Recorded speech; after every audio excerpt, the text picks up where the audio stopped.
मंगल किसे कहते हैं?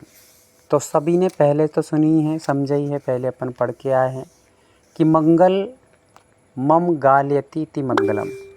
जो मंग अर्थात सुख को लाए और पाप को गलाए, अथवा जिसको अपन कह सकते हैं कि जो पापों को गलाता है, सुख को लाता है, वह मंगल कहलाता है। मंगल मूल में दो प्रकार के हैं, पूरी एकाग्रता से सुनते जाएंगे। मंगल मूल में दो प्रकार के हैं। पहला मंगल है द्रव्य मंगल और दूसरा मंगल है भाव मंगल। पहला मंगल कौन सा है? द्रव्य मंगल। दूसरा मंगल है भाव मंगल। द्रव्य मंगल किसे कहते हैं? तो द्रव्य मंगल का अर्थ होता है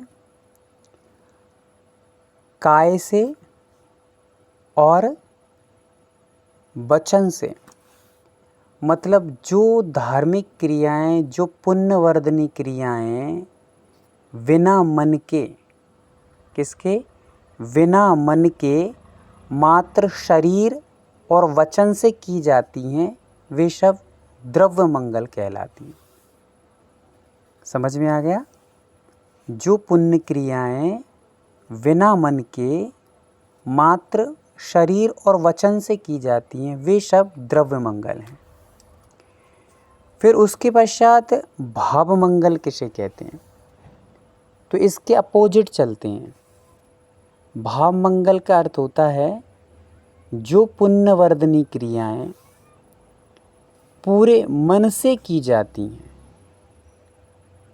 बुद्धिपूर्वक की जाती हैं, वे समस्त क्रियाएं भाव मंगल कहलाती हैं।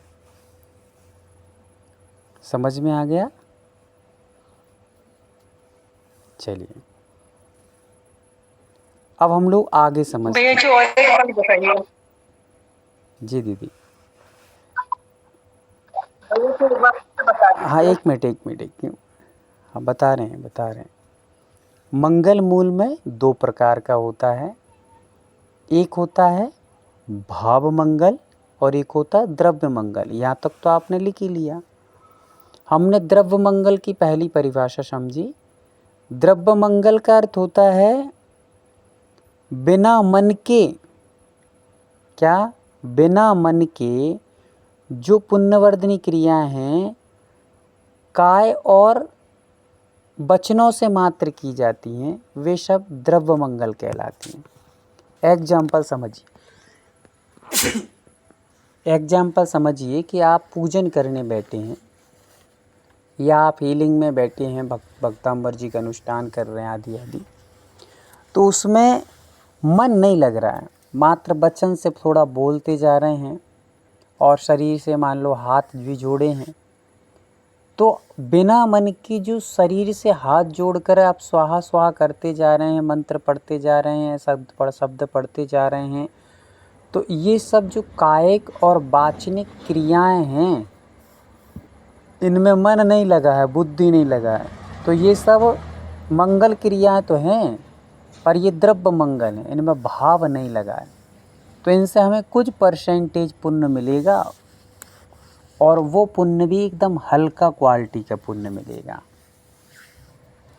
और उसमें भी यदि मान लो आप शरीर भी अच्छे से नहीं लगा रहे हैं, शरीर में भी अब मतलब आपको मान लो उदासी सी छाई है, जमाई ले रहे हैं, यहाँ वहाँ देख रहे हैं, यहाँ वहाँ टिके हुए हैं, मात्र शब्दों से पढ़ते जा रहे हैं, ये विधि ठाड़ो कि धन्य जिनेश्वर देव तुम नासे कर्म जुआर, अनादिकाल से जग में स्वामी जल से सुचता, पढ़ते जा रहे हैं, शरीर में स्थिरता नहीं है, शरीर से यहाँ वहाँ देख रहे हैं या टिके बैठे हुए हैं या उस पर शरीर में असावधानी से बैठे कोई भी आसन, कैसे भी पैर लटका कर झुका के, तो ये आपका जो क्रिया चल रही वो शरीर से ही फिर पुण्य नहीं मिल रहा, आपको वचन से मात्र मिल रहा है। वचन भी शुद्ध नहीं हो रहे हैं तो वे वचन भी गए काम से। तो इसीलिए यदि मान लो यहाँ ये कहा जा रहा है कि वचन तो लगा है अच्छे से, वचन से अच्छे शब्द बोल रहे हैं, मंत्रों का उच्चारण भी अच्छे से हो रहा है, साथ ही साथ में काय से भी हम स्थिर बैठे हैं, तो ये जो द्रव्य मंगल कह रहा है, मंगल कब कहलाएगा यहाँ भी, जब ये दो क्रिया में लगे हों तब ही कहलाएगा। यदि शरीर भी नहीं लगा है स्थिरता से और वचन भी नहीं लगा है स्थिरता से तो वो द्रव्य मंगल भी नहीं रहेगा।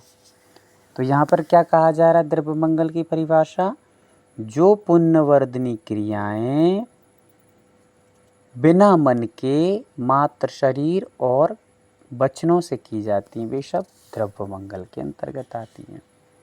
फिर भाव मंगल किसे कहते हैं, तो जो पुण्यवर्धनी क्रियाएं भावपूर्वक, मनपूर्वक, बुद्धिपूर्वक की जाती हैं वे समस्त क्रियाएं भाव मंगल हैं।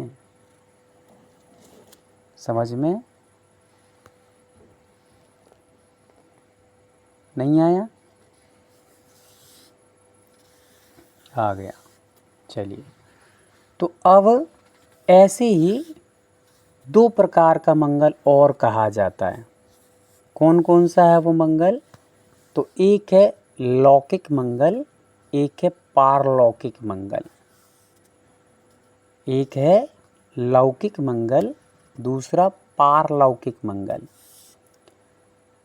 तो लौकिक मंगल क्या है, पारलौकिक मंगल क्या है, तो लौकिक मंगल है जैसे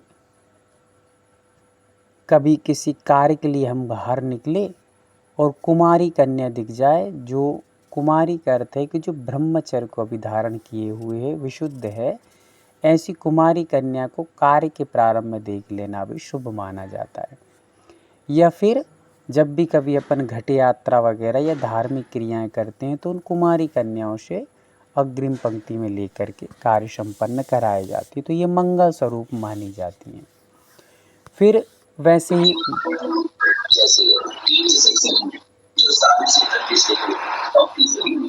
चंद्रकांता दीदी म्यूट कर लीजिए।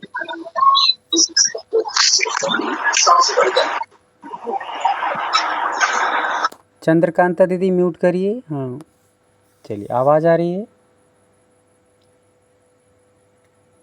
चलिए, तो यहाँ पर क्या बताया जा रहा है कि कुमारी कन्या भी मंगल है। वैसे ही घोड़ा भी मंगल माना जाता है। यदि कार्य के प्रारंभ में हमें घोड़ा दिख जाए तो वो भी मंगल माना जाता है। ये सब लौकिक मंगल है, पारलौकिक नहीं है, लौकिक हैं। वैसे ही भरा हुआ घड़ा दिख जाना है ना, ये सारी चीज़ें कुछ मंगल मानी जाती हैं। सरसों के दाने हैं, दीपक है, ये सब जलता हुआ दीपक, ये सब शुभ माने जाते हैं, लौकिक मंगल हैं। पारलौकिक मंगल क्या है, तो पंच परमेष्टि पारलौकिक मंगल हैं। क्या है, पंच परमेष्टि पारलौकिक मंगल हैं। ठीक है, अब ये हमने मंगल समझ ली। इनकी फिर और भी फिर बहुत सारे भेद प्रभेद हो जाते हैं, पर ये पर्याप्त, इतने में आपका सारा चीज़ें आ जाती हैं। अब हम लोग यहाँ ग्रंथ पढ़ रहे हैं, तो ग्रंथ की अपेक्षा से या ग्रंथ की रचना की अपेक्षा से मंगल दो प्रकार के होते हैं विशेष रूप से। अभी तो अपन ने ये लौकिक आदि को लेके कर लिए, पर ग्रंथ की अपेक्षा से दो प्रकार का मंगल अलग होता है। वो कौन कौन सा होता है, तो आप प्रश्न कैसा बनाएंगे कि ग्रंथ की रचना को लेकर के मंगल दो प्रकार के होते हैं। कौन कौन से दो, तो एक निबद्ध मंगल, एक अनिबद्ध मंगल। प्रॉपर आ रही है आवाज़? चलिए, तो आगे बढ़ते हैं। निबद्ध मंगल और अनिबद्ध मंगल, जहाँ कहीं भी विषय छूट जाए तो आप लोग पूछ लीजिएगा, और वैसे भी आपको रिकॉर्डिंग कदाचित जब भी कहीं नेटवर्क अच्छे से आएंगे वहाँ आपको लोड कर दी जाएंगी। तो हम लोग समझ रहे हैं कौन सा मंगल, निबद्ध मंगल और अनिबद्ध मंगल। किस अपेक्षा से समझ रहे हैं, ग्रंथ की रचना की अपेक्षा से। ठीक है ना, ग्रंथ की रचना की अपेक्षा से दो प्रकार का मंगल है, निबद्ध मंगल और अनिबद्ध मंगल। निबद्ध मंगल क्या है, अनिबद्ध मंगल क्या है, ये भी जानना आवश्यक है। तो निबद्ध मंगल का अर्थ होता है जब भी कभी कोई ग्रंथ पढ़ा जाता है या लिखा जाता है, कोई नया ग्रंथ, मान लीजिए कोई आचार्य परमेष्ठी हैं, नया ग्रंथ लिख रहे हैं, तो उन्होंने अपना खुद का एक अच्छा सा मंगलाचरण बनाया और उसको ग्रंथ में लिख दिया। क्या कर दिया? लिख दिया। तो वो हो गया निबद्ध मंगलाचरण। राइट? निबद्ध किसके कहेंगे? कि आचार्य परमेष्ठी ने अपना ग्रंथ लिखते समय खुद ने मंगलाचरण बनाया अच्छा सा और उसको लिख दिया ग्रंथ में प्रारंभ में, तो वो हो गया निबद्ध मंगलाचरण। फिर दूसरा कौन सा है? अनिबद्ध मंगलाचरण। अनिबद्ध मंगल का क्या है? जो ग्रंथ के प्रारंभ में बोल लिया जाता है। क्या? पढ़ते समय ग्रंथ को, कोई ग्रंथ पढ़ना चालू किया या ग्रंथ लिखना चालू किया, तो अकेला हाथ जोड़ करके कोई भी पंच परमेष्ठी को स्मरण किया, नमोकार मंत्र आदि कुछ भी बोल लिया, कोई भी श्लोक आदि बोल लिया, पर लिखा नहीं है।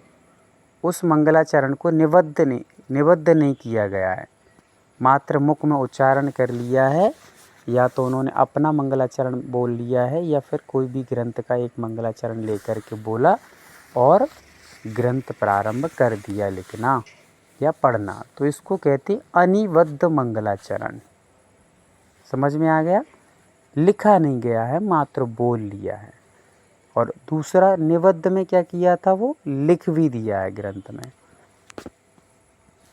राइट? चलिए, तो इस प्रकार से दो प्रकार के मंगलाचरण हो जाते हैं, निबद्ध मंगलाचरण और अनिबद्ध मंगलाचरण।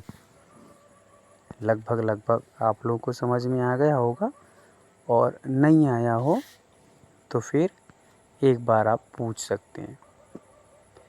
और आज बहुत अच्छा विषय बता दूं मैं आपको कि हमारे बीच में जो नेहा दीदी जुड़ी हैं, और नेहा दीदी का पूरा आजीवन व्रत हो चुका है पूज्य समय सागर। एक बार नेहा दीदी आप बताएंगे 2 मिनट में?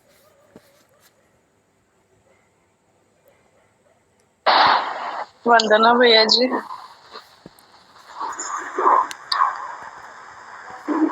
हाँ दीदी बताइए ना, कैसे व्रत आपका? अभी समय सागर जी से हुआ है ना? हाँ भैया जी, अभी जबलपुर में हुआ है। मैं तो पहले 3 साल का था, लास्ट ईयर अप्रैल के महीने में लिया था, 3 साल का व्रत था। तो आचार्य जी ने और बड़ी माता जी ने आशीर्वाद दिया था, और प्रतिभा स्थली में रहने का मेरा मतलब आगे का विचार था। तो मैं जबलपुर में रहती हूँ, लास्ट जून में आई थी यहाँ पे। तो अभी छुट्टियों के दिन घर गई थी, फिर वापस परसों 28 तारीख को आ गई, और 27 को पूरा आचार्य ज्ञान सागर महाराज जी का समाधि दिवस था। उस दिन आजीवन व्रत हो गया, और अभी मैं प्रतिभा स्थली में ही रहती हूँ।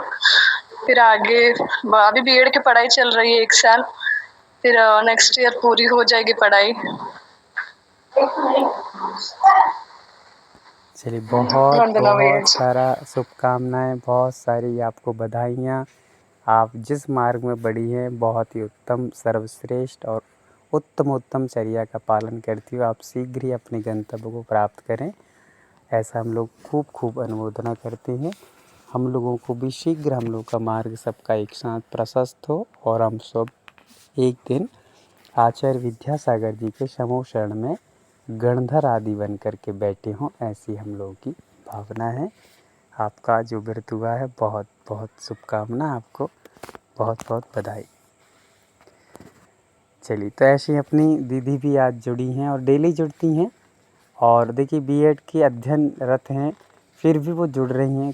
ये कहलाता है ललक, ज्ञान के प्रति ज्ञान पिपासु, और ऐसे ज्ञान पिपासु ही इस ज्ञान के रस को व्यवस्थित तरीके से वास्तव में फल प्राप्त करती हैं। और निश्चित ही बहुत सौभाग्यशाली और भाग्यशाली दीदी को हम लोग बधाई देते हैं। चलिए, तो आगे बढ़ते हैं अपन लोग। 2 प्रकार के मंगलाचरण हम लोगों ने समझे प्रारंभ में, एक द्रव्य मंगलाचरण, एक भाव मंगलाचरण। तत्पश्चात हम लोगों ने समझा लौकिक मंगलाचरण और एक पारलौकिक मंगलाचरण। फिर हम लोगों ने ग्रंथ की रचना की अपेक्षा से जो 2 प्रकार की होती हैं, उन 2 प्रकार को हमने समझा। कौन कौन सी? वो है, एक मंगलाचरण है निबद्ध, दूसरा है अनिबद्ध मंगलाचरण। तो चलिएगा, इस प्रकार से अपन लोगों ने ये मंगलाचरण को समझ लिया है।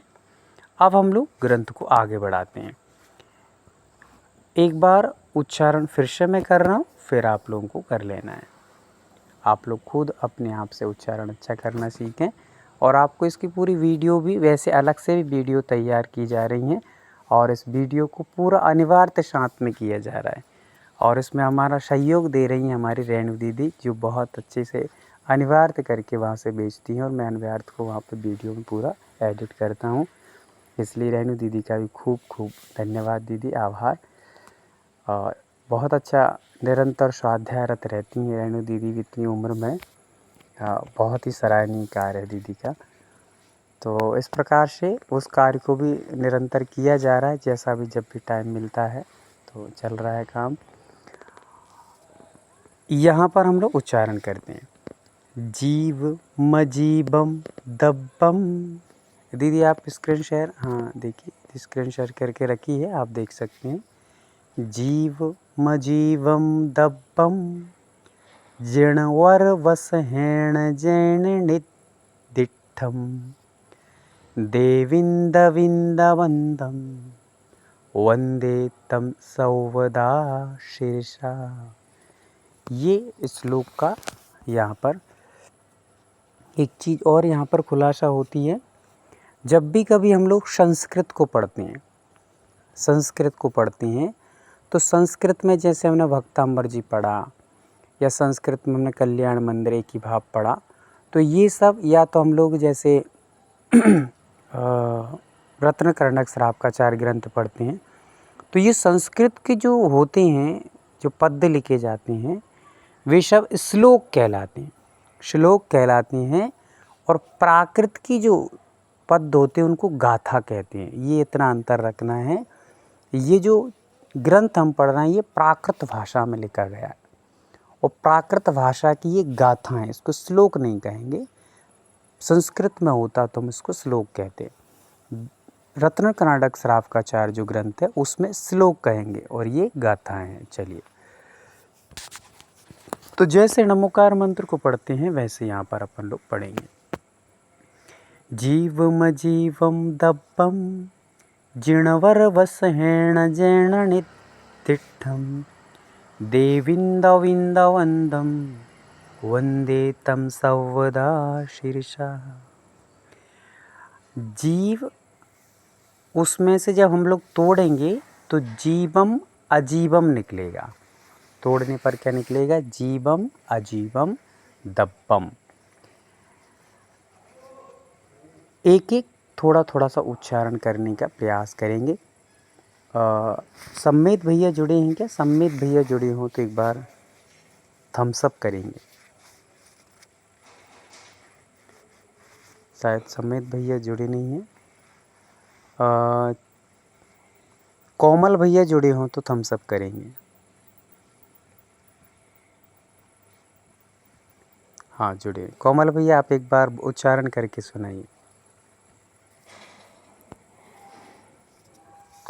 वंदना भैया जी, सभी को जिनेंद्र। मंगलाचरण के 2 चरण है। पहला चरण ऐसे है कि जीव मजीवम दब्बम जिनवर वसेहन हयन जैन निधिट्टम, और दूसरा चरण है देविंद विंद वंद वंदे तम सौवदा शीर्षा। बहुत अच्छा प्रयास है। थोड़ा सा ऐसा पढ़ेंगे इसको, जीव मजीवम, यो दुआ है ना उसको वा पढ़ेंगे। जीव मजीवम दवम, यहाँ पर हलंत लगा है वहाँ रुक जाएंगे। फिर अपने पास यदि पुस्तक हो तो पुस्तक में आप निशान लगा सकते, नहीं है तो अपन अपनी पेन कॉपी से जिणवर वशेण इतने शब्दों को यदि लिख लेंगे वैसे कल तक आपको शायद वो वीडियो या दीदी स्क्रीनशॉट भेजा था मैंने गाथा का, शायद नहीं भेजा क्या, शायद नहीं भेजा होगा तो भेज दूंगा आज। कौन सा भैया जी? कोई नहीं, अभी तो आप यही रहने दीजिए, अभी तो यही रहने दीजिए, कोई दिक्कत नहीं। तो उसमें हम लोग जीर्ण वर वश हेण, तो उसमें जिन नहीं पढ़ना है, जीर्ण है, जीर्ण णा का उच्चारण करना है कोमल भैया। जीर्ण वर इतना छोड़ना है, जीर्ण वर वस हेण, हेण जैण, और यहाँ पर नित दिठम, दा दो हैं, एक दा आधा है तो वो नी के साथ जुड़ जाएगा, निद हो जाएगा निद, और एक दा है उस पर ई की मात्रा चढ़ी है तो वो पीछे चली जाएगी, तो नित, और टा है ना तो नित तिठम, नित तिठम, ऐसे नित तिठम हो जाएगा, नित दिठम। ठा पूरा है, टा आधा है तो नित तिठम, ऐसे करके पढ़ना है उसको। फिर देविंद विंद वंदम, देविंद इतना पढ़ दिया, फिर विंद, फिर वंदम, देविंद विंद वंदम।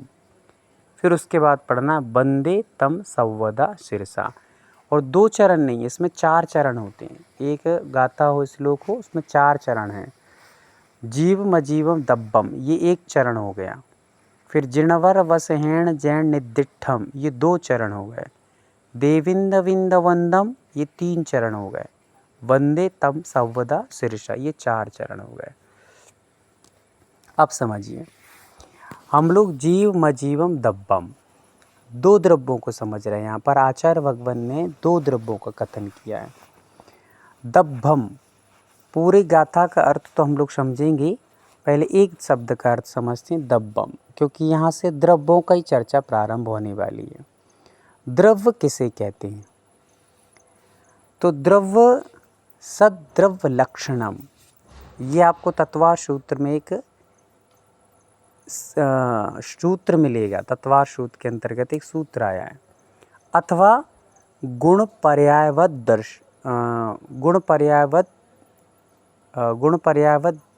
सदर्शनम, गुण और पर्याय वाला जो होता है उसको द्रव्य कहते हैं। गुण पर्यायवत द्रव्यम, हाँ, गुण पर्यायवत द्रव्यम।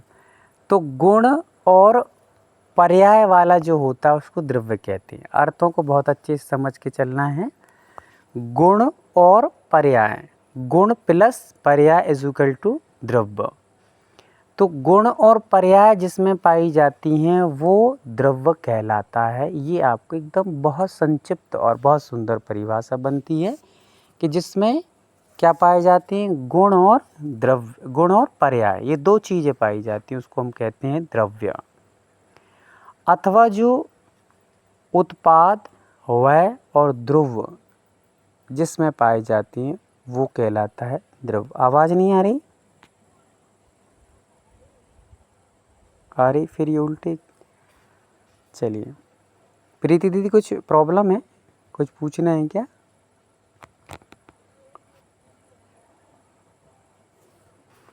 चलिए, जो भी कोई हो तो आप हैंड रेस करके रख के कर दें तो मुझे समझ में आ जाएगा। समझिए ध्यान से, पहले एक परिभाषा को समझ लेंगे तो दूसरी अनायास आ जाएगी। पहली परिभाषा क्या समझी हमने? जो गुण और पर्यायों वाला होता है, राइट? सबको समझ में आ गया?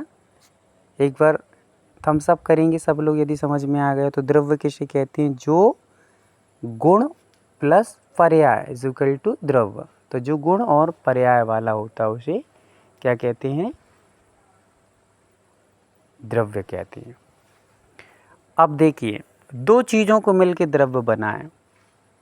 किसी ने आपसे कहा कि द्रव्य किसे कहते हैं और आपने कह दिया गुण और पर्याय वाला द्रव्य होता है। अब किसी महानुभाव ने आपसे फिर प्रश्न कर लिया कि ये गुण क्या कहलाते हैं, है ना? कोई पूछ सकता है गुण किसे कहते हैं। तो गुण की बहुत सुंदर परिभाषा आपको ये बताना है कि जो अविनश्वर होते हैं अथवा जो स्थायी होते हैं। अविनश्वर मतलब जो नष्ट नहीं होंगे कभी भी, जो कभी भी नष्ट नहीं होते, स्थायी रहते हैं, वे गुण कहलाते हैं। उदाहरण जैसे जीव के ज्ञान दर्शन, ये गुण कभी भी नष्ट होने वाले नहीं हैं, कभी भी कहीं जाने वाले नहीं हैं, स्थायी रहेंगे। कैसे रहेंगे? स्थायी रहेंगे। ये गुण कहीं जाने वाले नहीं, हमेशा स्थायी रहने वाले। तो गुण किसे कहते हैं हम लोग? तो जो गुण और पर्यायों वाला होता है उसे कहते हैं द्रव्य। तो द्रव्य गुण और पर्यायों से मिश्रित रहता है, किंतु उसमें गुण किसे कहते हैं और पर्याय किसे कहते हैं, तो ये थोड़े से डिफरेंस अंतर है। समझ में आ रहा है सभी को? प्रीति दीदी आ रहा है कि नहीं आ रहा है? चलिए, तो गुण मतलब कि जो अविनश्वर होते हैं और स्थायी होते हैं। अविनश्वर का अर्थ कभी नष्ट होने वाले नहीं हैं, ऐसे गुण कहलाते हैं। तो जीव के पास ज्ञान है, दर्शन है, ये गुण कभी भी उसके नष्ट होने वाले नहीं हैं। राइट? मीनाक्षी दीदी समझ में आया? जी भैया जी। हाँ। अनुप्रिया दीदी? आगे भैया जी। बहुत सुंदर। तो अब हम लोग इसको ही आगे चलते हैं। गुण तो हमने समझ लिया, अब पर्याय को समझ रहे हैं हम लोग। पर्याय किसे कहते हैं? तो पर्याय इसके अपोजिट है। गुण के अपोजिट क्या है? पर्याय। मतलब क्या हुआ? गुण अविनश्वर थे तो पर्याय नश्वर हैं। कितनी सुंदर परिभाषा, एक याद हो जाएगी तो दूसरी अपने आप याद हो जाएगी। एक में हमने कह दिया कि गुण अविनश्वर हैं, मतलब कभी नष्ट होने वाले नहीं हैं, स्थायी रहने वाले हैं। तो पर्याय कैसी हैं? विनश्वर हैं, नष्ट होने वाली हैं। आज हम लोग जवान, कल हम बचपन में थे, बच्चे थे, पर्याय नष्ट हो गई बचपन की, हम लोग जवान हुए। जवान हैं, कल वृद्ध होंगे, तो ये पर्याय नष्ट हो जाएगी, हमारी जवानी की पर्याय चली जाएगी, वृद्ध आ जाएंगे। फिर हम अभी मनुष्य हैं, मर कर के यदि कोई देव बन गया तो मनुष्य पर्याय नष्ट हो गई, देव पर्याय उत्पन्न हो गई। देव से मान लो कदाचित हम लोग फिर से तिर्यंच आदि में आए, या फिर से कभी मान लो विदेह क्षेत्र आदि में भी जन्म लिया, मनुष्य में आए, तो फिर देव पर्याय का नष्ट हो गई, फिर मनुष्य बन गए, या फिर त्रियंच बन गए, या फिर नारकी बन गए। ये पर्याय नष्ट होती चली जाती हैं। हमने चावल लिया, या हमने गेहूँ लिया, गेहूँ को हमने पीस लिया, तो गेहूँ की जो पर्याय थी वो क्या हो गई? अब आटे के रूप में परिवर्तित हो गई।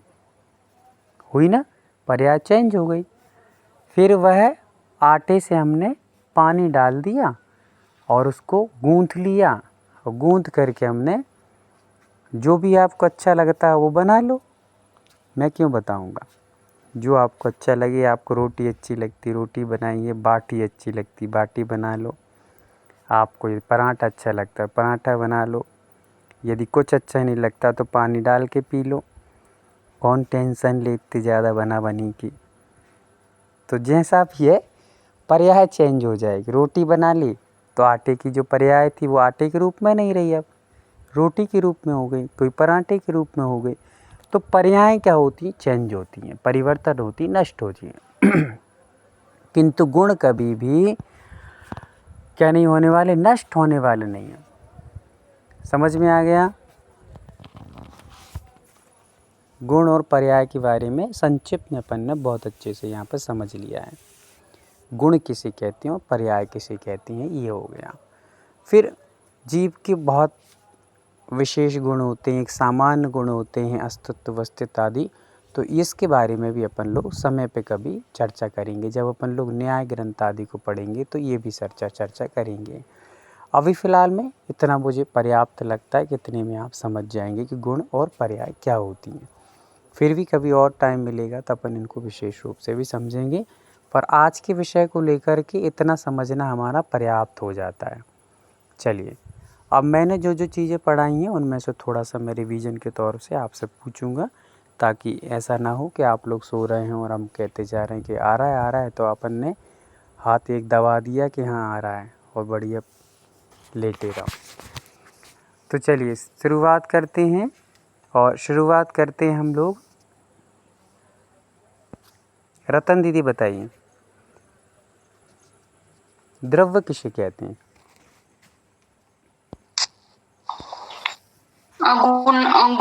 गुण के समूह को द्रव्य कहते हैं। ये मैंने कब जो बताया? गुण और पर्यायों के साथ होते हैं उसे द्रव्य कहते हैं। नहीं, ये सारी चीज़ें मैंने कहाँ बताई हैं आपको? आप जो परिभाषा बता रही हैं वो आप किसी ग्रंथ से देख के बता रही हैं या आपने पहले कभी पढ़ा है? मैंने यहाँ क्या बताया है उसको मैं पूछ रहा हूँ कि गुण किसे, द्रव्य किसे कहते हैं? जो गुण और पर्याय के साथ होते हैं उसे द्रव्य कहते हैं भैया। मैंने ये भी नहीं बताया।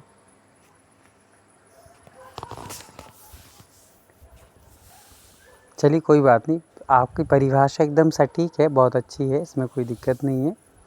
पर साथ में होते हैं ऐसा नहीं होता। साथ कहने का अर्थ तो ये हो जाता है कि हम अलग अलग हैं पर फिर भी साथ हैं। जैसे मान के चलिए कि अपना परिवार सब साथ साथ है। जैसे हमारे बच्चे साथ हैं, अभी हमारे माँ पिता साथ हैं, हमारे भाई बहन साथ हैं, तो ये साथ कहलाते हैं।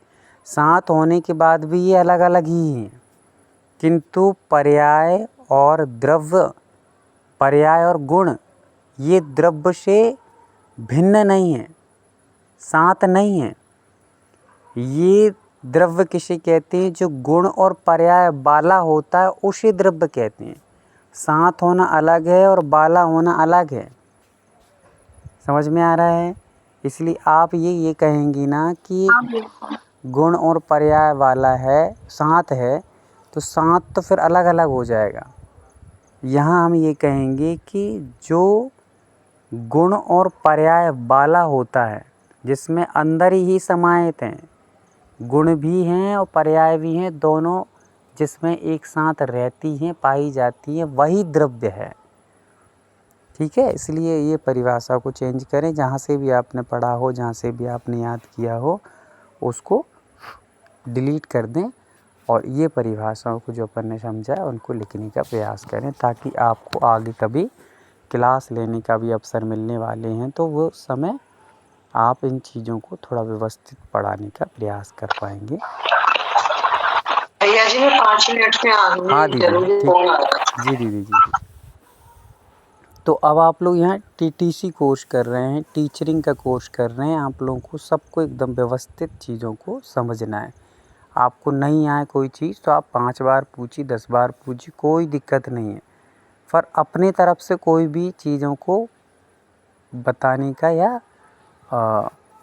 लिखने का प्रयास ना करके पहले एक बार उस चीज़ को समझ ले, फिर उसके बाद ही नोट करिएगा, अन्यथा और कुछ का कुछ होगा तो फिर दिक्कत बन जाएगी। चलिएगा अगले क्रम में आते क्षमा भैया जी, मैं बाहर हूँ इसलिए नोट्स नहीं बना पाई। हाँ कोई दिक्कत, ऐसी बात कह देते तो आप, कोई दिक्कत नहीं, ठीक है, कोई दिक्कत। जब भी आप, आजकल सब बाहर ही बाहर रह रहे हैं, मुझे समझ ही नहीं आता कितना बाहर है। पल्लवी दीदी अंदर हो तो बताइए, द्रव्य किसे कहते हैं?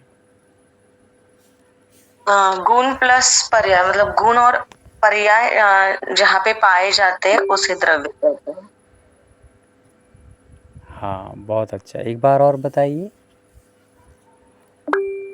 गुण और पर्याय से द्रव्य है, गुण प्लस पर्याय, गुण और पर्याय जिसमें पाए जाते हैं उसे द्रव्य कहते हैं। बहुत सुंदर, बहुत बढ़िया।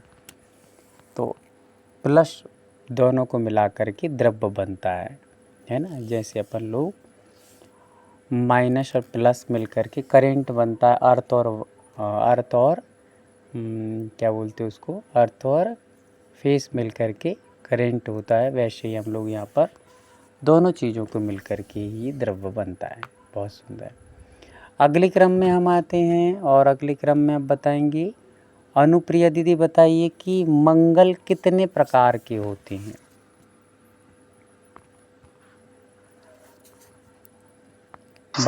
बाहर तो नहीं है? मंगल 2 प्रकार के, नहीं भैया जी, आज घर ही पे हूँ। मंगल मूल में 2 प्रकार के बताए आपको। आवाज आ रही है भैया जी? खूब अच्छे से आ रही है। मंगल मूल में 2 प्रकार के हैं, द्रव्य मंगल और भाव मंगल। और के और मंगल है, लौकिक मंगल और पारलौकिक मंगल। और ग्रंथ की रचना को लेकर के 2 मंगल है, निवत मंगल और अनिवत मंगल।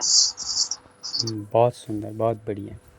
चलिए, इसी तारतम्यता में अब डॉली दीदी बाहर तो नहीं है? अभी डॉली दीदी से पूछा था किससे? हाँ, डॉली दीदी आप बाहर तो नहीं है? अब मुझे पहले पूछना पड़ेगा सबसे, हाँ, कि बाहर तो नहीं है। चलिए, तो अंदर हैं तो आप बोलिए, ये जो दीदी ने अभी मंगलाचरण के बारे में बताया है, इनमें से कोई 2 मंगलाचरण के आप अर्थ बताइए।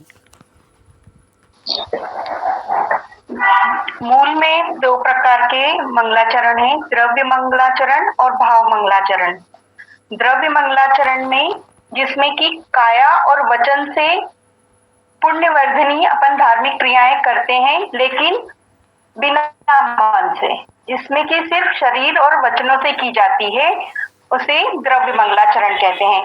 जैसे कि हम पूजन करने बैठे हैं और हमारा मन तो लग नहीं रहा है और हम बस इधर उधर देख के मंत्र पढ़ रहे हैं और हमारा शरीर में भी स्थिरता नहीं है, हम असाधना से बैठे हैं, तो इस तरह का मंगलाचरण द्रव्य मंगलाचरण कहलाएगा। और दूसरा है भाव मंगलाचरण। वो पुण्यवर्धनी क्रियाएं जो पूरे मन से की जाती है, बुद्धि से की जाती है, भावों से की जाती है, उसे भाव मंगलाचरण कहते हैं। वंदना भैया जी। बहुत सुंदर, बहुत बढ़िया, बहुत सुंदर। तो इस प्रकार से सारी एक्यूरेट परिभाषा बनेगी तो बहुत सुंदर, अच्छा रहेगा।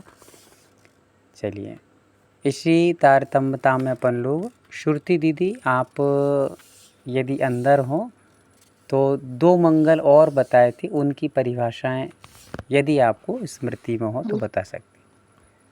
वंदना भैया जी। फिर उसके बाद बताए थे लौकिक मंगल और पारलौकिक मंगल। अब लौकिक मंगल में ऐसा बताया था कि जैसे कोई कुंवारी कन्या है, ब्रह्मचारी है, दीदी है, उनको देख लिया, घोड़ा देख लिया, जल से भरा घड़ा देख लिया, तो वो लौकिक मंगल के रूप में है। और पारलौकिक मंगल मतलब पंच परमेष्टि पारलौकिक मंगल है। बहुत सुंदर, बहुत बढ़िया। दीदी आप आज ही से जुड़ी हैं क्या? नहीं भैया जी, मैं इसके पहले की क्लास भी अटेंड करी थी। अच्छा अच्छा, चलिए, शायद सुरती नाम से परसों शनिवार वाली क्लास अटेंड करी थी। अच्छा अच्छा, चलिए, खूब खूब स्वागत है आपका। सारी टीम हमारी समस्त पाठशाला आपका स्वागत करती है। प्रयास करिए अधिक से अधिक जुड़ने का, और जो भी समझ में नहीं आए आप पूछ सकते हैं, कोई दिक्कत नहीं। और आपके जो भी रिलेशन में हैं, जानकारी में हैं, जो भी अध्ययन करना चाहते हैं या करने के इंटरेस्टेड हैं, तो उनको भी आप जोड़ सकते हैं। आपको भी पुण्य लाभ मिलेगा और उनको भी धर्म लाभ मिल करके बहुत सारी चीज़ें शायद हो सकता है अपने माध्यम से वो सीख सकें। अगले क्रम में, हाँ दीदी, अगले क्रम में दिव्यांका दीदी आप बताइए, 2 और मंगलाचरण बताए थे, वे कौन कौन से थे और उनकी परिभाषाएं क्या हैं? पहला है निबंध मंगलाचरण। जब कोई महाराज या आचार्य श्री ग्रंथ लिखते हैं या पढ़ते हैं तो वो अपना खुद का मंगलाचरण लिखते हैं या पढ़ते हैं। और अनिबंध मतलब जो मंगलाचरण ग्रंथ में दिया रहता है वो पढ़ते हैं। हाँ, निबंध नहीं है, निबद्ध। निबद्ध मतलब लिखना होता है, निबंध मतलब तो अलग हो जाता है। निबद्ध और अनिबद्ध, बाकी परिभाषा आपने निबद्ध की बहुत सुंदर बताई है। अनिबद्ध में थोड़ा सा थोड़ा सा परिवर्तन आ गया है, कोई दिक्कत नहीं है। धनश्री दीदी पूरा कर देंगी। वंदना भैया जी। निबद्ध मतलब लिखना। जो कोई भी आचार्य श्री जब ग्रंथ लिखना प्रारंभ करते हैं तो खुद से ही मंगलाचरण बनाकर लिखते हैं उसमें। तो उसको निबद्ध मंगलाचरण कहेंगे।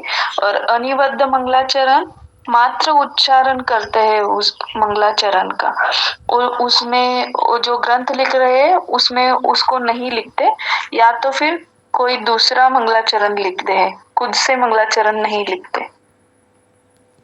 हाँ, लिखते ही नहीं है। अनिबद्ध मतलब वो लिखते ही नहीं है, खुद से भी नहीं और दूसरे का भी नहीं लिखते ऐसा। तो ये आप लोगों को पहले से ही जानकारी है या अभी सुन के ही बोल रहे हैं आप लोग? धनश्री दीदी, आपको पहले से जानकारी थी क्या? नहीं जी, नहीं भैया जी, अभी आपने बोला है वही बोल रही हूँ। चलिए, बहुत अच्छा। तो आप लोग बिल्कुल कान लगा के सुन रहे हैं, ये बहुत अच्छा विषय बन रहा है। लग रहा है कि हाँ भाई, सही लोगों को मार्गदर्शन मिल रहा है। चलिए, इसी तारतम्यता में रानू दीदी आप बताएंगे। अभी शायद जुड़ी हैं आप, पहले से नहीं जुड़े हैं शायद आप। चलिए, कोई बात नहीं। सुजाता दीदी आप बताएंगे, द्रव्य कितने प्रकार के मूल में बताए गए हैं? सुजाता ताई आई। शायद जी वंदना, दो प्रकार के कौन कौन से सांगा हेलरी? ते सगळं उद्या सांगतो भैयाजी। उदिया। रश्मि दीदी साहेगढ़ बताएंगी कि द्रव्य किसे कहते हैं और उनमें से एक की परिभाषा भी बताएंगी। ठीक है वंदना। हाँ दीदी। गुण और पर्याय वाला, गुण और पर्याय वाला होता है उसे द्रव्य कहते हैं, या द्रव्य गुण पर्याय पाई जाती है उसे द्रव्य कहते हैं। और गुण किसे कहते गुण की हैं? परिभाषा है अविनश्वर होते हैं, जो नष्ट नहीं होते हैं वह गुण कहलाते हैं। जीव के पास ज्ञान दर्शन है और कभी नष्ट नहीं होता, हाँ, उसे गुण कहते हैं। बहुत बढ़िया, बहुत बढ़िया। पर्याय कहते हैं पर्याय। आवाज़ थोड़ी सी कम आ पा रही दीदी, कोई दिक्कत नहीं। बहुत अच्छा, आपने बहुत बढ़िया अच्छे तरीके से बताया है। अब हमारी संभव दीदी जिनको, जी दीदी आप म्यूट। हाँ, बहुत अच्छा। संभव दीदी, नंदा दीदी के नाम से शायद, संभव दीदी आप बताएंगे जी भैया जी। जी भैया जी, इसकी परिभाषा रवि की? नहीं, आपको बताना है। अभी अपन लोगों ने जो पढ़ा था द्रव्य और पर्याय, तो पर्याय की परिभाषा बताना है आपको। जी भैया जी। जी भैया जी, पर्याय शरीर को बोलेंगे भैया जी। जैसे देव का शरीर धारण करना, नारकी का शरीर धारण करना, ये पर्याय कहलाएगी भैया जी। पर्याय किसे कहते हैं, डेफिनेशन बताना दीदी। ये तो पर्याय हो गई, पर्याय किसे कहते हैं, उसकी परिभाषा क्या है?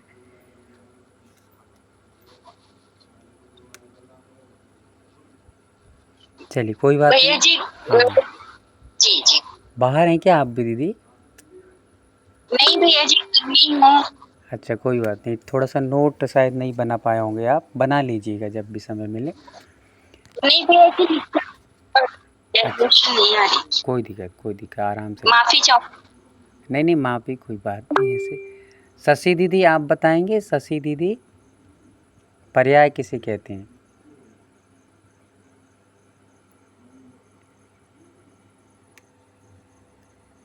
चलिए, कोई बात। अनीता दीदी आप बताएंगे।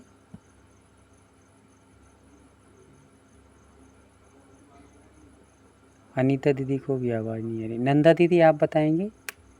संजू दीदी। वंदना भैया जी। हाँ, बताइए। जो नश्वर होते हैं पर्याय कहते हैं। बहुत अच्छा है। जो नश्वर होते हैं और अस्थाई होते हैं, स्थाई नहीं रहते हुए, सब पर्याय कहलाती हैं। बहुत अच्छा। चलिए, तो अपन ये सारे विषय आपका हो चुका है क्लियर। तो हमने द्रव्य के बारे में समझ लिया है। और द्रव्य मूल में दो प्रकार के होते हैं, जीव मजीवम, अर्थात जीव और अजीव, ये दो ही द्रव्य हैं। संसार में मूल में दो ही द्रव्य पाए जाते हैं, जीव और अजीव। फिर अजीव के भेद कर दिए जाते हैं तो वे 5 हो जाते हैं, पुद्गल, धर्म, अधर्म और आकाश। तो एक तो हो गया जीव और अजीव के हो गए 5 भेद, तो टोटल मिला दिए तो 6 द्रव्य लोक में प्रसिद्धि को प्राप्त हैं। जीव, पुद्गल, धर्म, अधर्म, आकाश और काल, ये 6 द्रव्य पाए जाते हैं। ये तो आप लोगों ने शायद पहले भी पढ़ रखे होंगे, काफ़ी सारे लोगों ने। तो ये 6 द्रव्य हो जाते हैं। अब यदि मान लीजिए कि आपसे पूछा जाए, जैसे हम पूछ ही लेते हैं, कोमल भैया बताइए, कुर्सी, चेयर, चेयर ये क्या है? भैया जी आपकी आवाज ठीक से नहीं आई, वंदना। और एक बार बता पूछिए भैया जी। मैंने पूछा, अभी आ रही है आवाज़? हाँ जी आ रही है।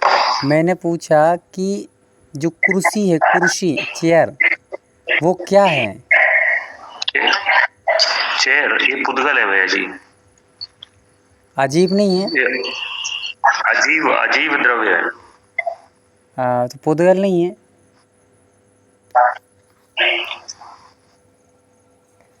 पुद्गल है या अजीब है? दोनों अजीब द्रव्य, अजीब द्रव्य है भैया जी, अजीब द्रव्य। और पुद्गल नहीं है?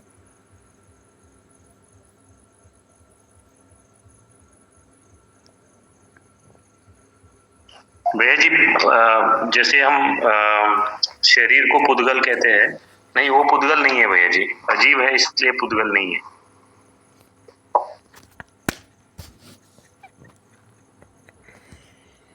तो कुर्सी पुद्गल नहीं है, राइट? नहीं जी मैं थोड़ा सा कंफ्यूज हूँ भैया जी, मुझे लगता है ये पुद्गल है, आपने कंफ्यूज कर दिया। मैं क्यों कंफ्यूज करूँगा भाई, मैंने तो बस उसको पूछ रहा हूँ कि कहीं दोनों में क्या डिफरेंस है, क्या अंतर है, इसलिए जानना चाह रहा हूँ। समझ तो आना चाहिए ना। अजीब अजीब तो है, अजीब द्रव्य है, मगर पुद्गल लगता है मुझे। अब दो चीज़ें कैसे लगेंगी बताओ, या तो आप अजीब कह दो या पुद्गल कह दो। चलिए देखिए, अस्मिता दीदी आपको और अच्छे से देखते हैं, अस्मिता दीदी क्या बताती हैं। अस्मिता दीदी आप बताइए। भैया जी कुर्सी तो अजीब रहेगी। तो पुद्गल नहीं है ना, ये डन हो गया है ना। जी भैया जी। बिल्कुल, संगति के असर सबको एक होगी। तो देखिए, क्या आवाज़ क्या हो रहा है, ये उल्टा थम्स अप क्यों भेजे जा रहे हैं? कोई आवाज़ नहीं आ रही क्या? नहीं भैया जी, संगति का परिणाम हो रहा है मेरे ऊपर भी। अब पता नहीं किसकी संगति किसको, आपकी उनको है, उनका आपकी किसकी है।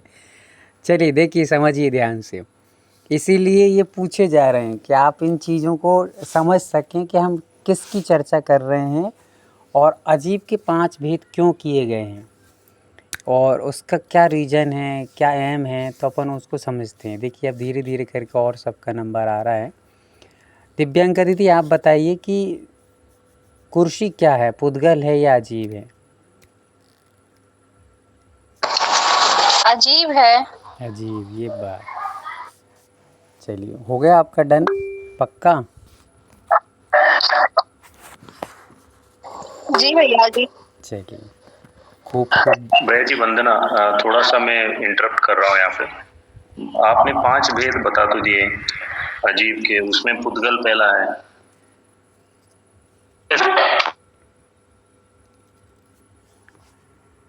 आवाज़ नहीं आ रही मेरे तक शायद, या तो मुझे नहीं आ रही है फिर। जी मैं बोल रहा था, अभी आ रही है आवाज़ भैया जी मेरी? आ रही है। आपने 5 भेद बता दिए अजीव के, और उसमें पहला भेद है पुद्गल। तो फिर कुर्सी अजीव पुद्गल जीव है, अजीब है मगर उसमें से जो भेद होता है उसका वो पुद्गल है। नहीं, तो हम तो ये जानना चाह रहे हैं कि वो पुद्गल तो है पर वो अजीब है कि नहीं है। हाँ भैया जी, अजीब तो है मगर उसका भेद पुद्गल है। तो ये अजीब में भेद क्यों किया गया उसका? जब अजीब ही थी तो ये अलग से कहने की ज़रूरत क्या थी इसमें? ओके, तो पुद्गल बोल सकते हैं फिर हम। चलिए देखते हैं अभी। देखिए लक्ष्मी दीदी बताइए क्या बताना चाह रही हैं, संक्षिप्त में बताना और उत्तर के बाद म्यूट कर लेना। हाँ भैया जी, देखो ये अजीब का ही भेद है पुद्गल पर। कुर्सी को भैया जी अभी मैं कोशिश कर रही हूँ सोच से कि पुद्गल से कहेंगे जिसमें गलन और गलन होती है, उसे मतलब जो सड़न गलन जो भी होगा वो पुद्गल की पर्याय जिसे नष्ट हो जाती है ना, तो कुर्सी नष्ट होगी। और धर्म अधर्म आकाश ये मतलब हमेशा रहने वाले अजीब द्रव्य के भेद है। इस हिसाब से अपन इनको अजीब मानेंगे चार को, और पुद्गल कुर्सी पुद्गल में आ जाएगी गलन और उसका स्वभाव होने की वजह से।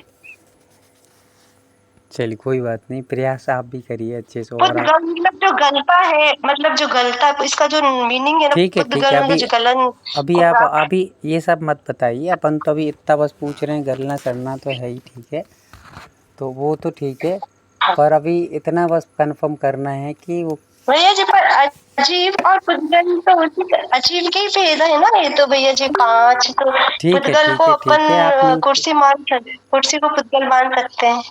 ठीक है म्यूट कर लीजिए। बहुत अच्छा, आपका भी अच्छा चल रहा है और परिभाषा भी आपको। भैया जी मैं एक बार प्रयास करूं? कर लीजिए, प्रयास ही बस करिए और कुछ मत करिए।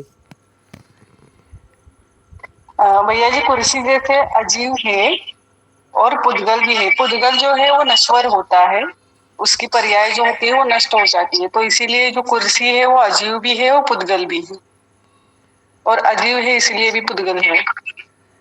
तो उसको एक ही चीज़ कह देते ना कि जब अजीबी थी तो अजीबी कह देते, जब नस्बर थी तो पुद्गल अलग से कहने की जरूरत क्या थी? लेकिन भैया जी कुर्सी में चेतना नहीं पाई जाती, जैसे अपना शरीर भी पुद्गल है लेकिन उसमें चेतना पाई जाती है, तो वो लेकिन कुर्सी में चेतना पाई नहीं जाती तो वो अजीब पुद्गल होगा। हाँ, पर दीदी आपको ये समझना है कि वो कुर्सी लकड़ी से बनी है और लकड़ी भी तो चेतना ही थी ना पहले थी ना भैया जी, मतलब उसका वो पहला पर्याय नष्ट होने को अजीब बन गई। तो अपना शरीर भी तो ऐसे ही होता है कि अपना शरीर को भी कोई काट पीट देगा तो वो अजीब हो जाएगा। चलिए कोई बात नहीं, इसको यही थोड़ा सा अपन ले। कौन का अनम्यूट हो रहा है? म्यूट कर लीजिए, किसका आवाज़ आ रही है।